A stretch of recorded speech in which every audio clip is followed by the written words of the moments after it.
Baiklah, sebelumnya Assalamualaikum warahmatullahi wabarakatuh. Perkenalkan, nama saya Tika Junita, MPM 191111000427 dari kelas C PGMI atau Perguruan Tinggi Madrasah Ibtidaiyah, Fakultas Tarbiyah UIN Raden Intan Lampung. Sebelum menyaksikan video kami, mohon bantu like, comment, and subscribe ya teman-teman. Terima kasih. Selamat menyaksikan dan semoga bermanfaat ya. Sebelumnya, Assalamualaikum warahmatullahi wabarakatuh. Sebelum kita memulai acara kita pada pagi hari ini, mari kita berdoa sesuai keyakinan kita masing-masing. Berdoa dimulai. Berdoa selesai. Baik, Ibu akan mengaksen terlebih dahulu ya. Cindy Novitasari ada? Hadir ya. Dena Metasari? Hadir ya. Sheila Ramadhani? Hadir. Siti Azizah? Hadir. Oke. Fania Larissa? Hadir ya. Nahda? Hadir ya. Oke. Baik, pertemuan kita pada pagi hari ini kita akan belajar bahasa Indonesia ya, dengan tema teks non-fiksi. Nah, apa itu teks non-fiksi? Teks non-fiksi adalah suatu teks yang berisi tentang fakta atau kenyataan. Nah, contoh dari fiksi, teks non-fiksi ada kayak koran, majalah, dan tabloid. Nah, habis itu selain itu juga ada ciri-ciri cerita tentang fiksi. Yang pertama ada bahasa yang formal atau baku. Yang kedua ada bahasa yang denotatif. Yang ketiga isinya berkaitan tentang fakta atau aktual. Yang keempat ada tulisannya berisikan tentang ilmiah atau populer. Yang kelima isinya diambil dari yang sudah terjadi atau kenyataan.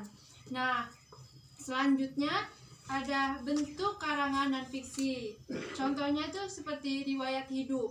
Nah, riwayat hidup seseorang merupakan tulisan yang berisikan tentang pembelajaran hidup. Nah, baik yang ditulis oleh diri sendiri atau dituliskan oleh orang lain. Contohnya itu seperti buku Soekarno yang berisikan tentang kisah pahlawan kemerdekaan bangsa Indonesia.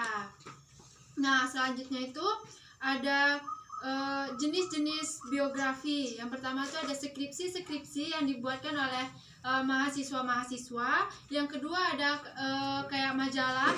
Yang kedua ada jurnal seperti jurnal kesehatan, pendidikan, habis itu olahraga. Nah, yang terakhir itu ada kayak biografi tadi ya, biografi seseorang yang terkenal.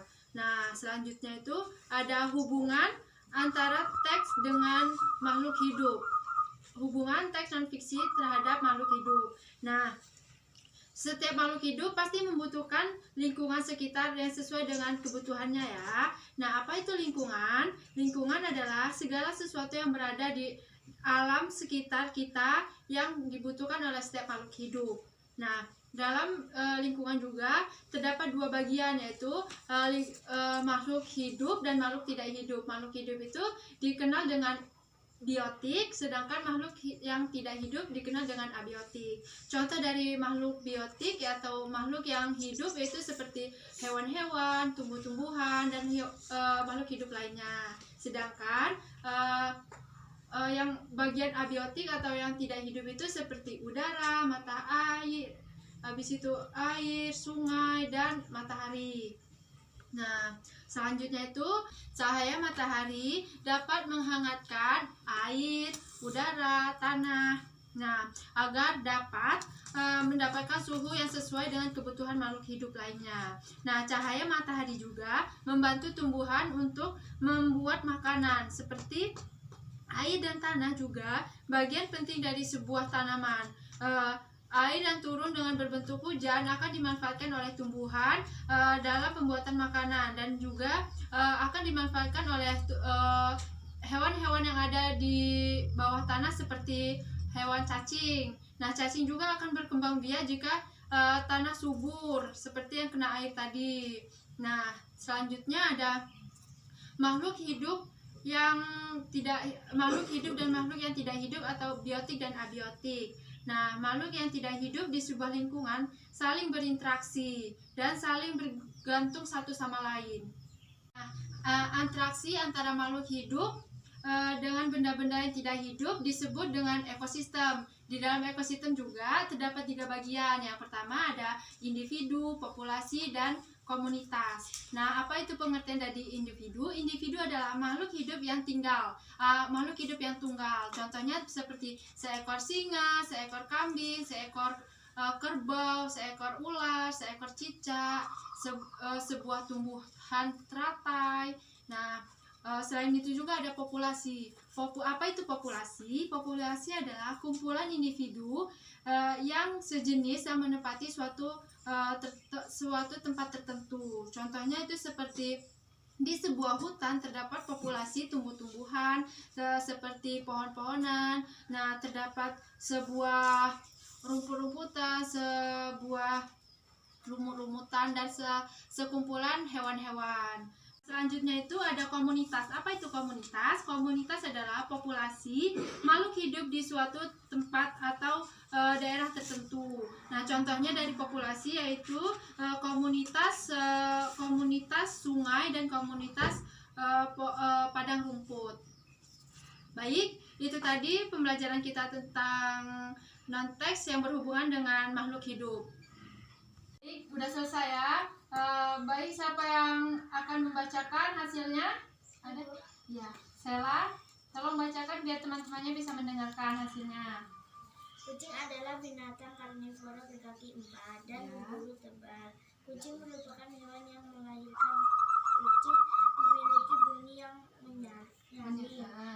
Biasanya kucing suka mencuri ikan di dapur. Oh ya, tugasnya tentang kucing ya, menceritakan tentang kucing. Ya, kucing itu memiliki kaki 4. Kucing juga termasuk ke binatang karnivora. Kucing memiliki bulu yang tebal tadi ya. Ya, semuanya benar ya, fakta.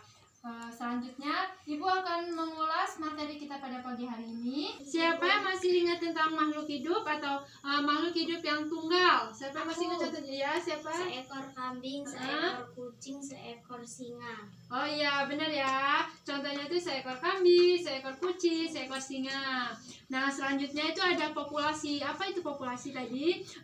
Sekumpulan individu yang sejenis yang meninggali satu tempat. Siapa yang masih ingat contohnya dari ya? Populasi rumput. Populasi rumput, ya benar ya. Siapa lagi yang ingat populasi?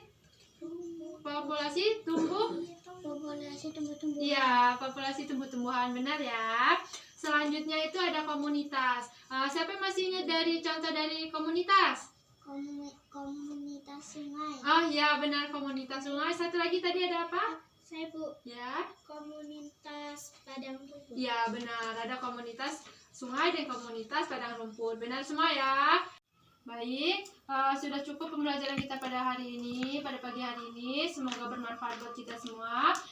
Kita ucapkan dengan membaca lafaz hamdalah. Alhamdulillahirrabbilalamin. Nah, sekian dari Ibu.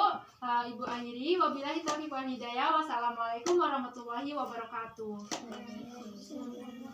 Ya.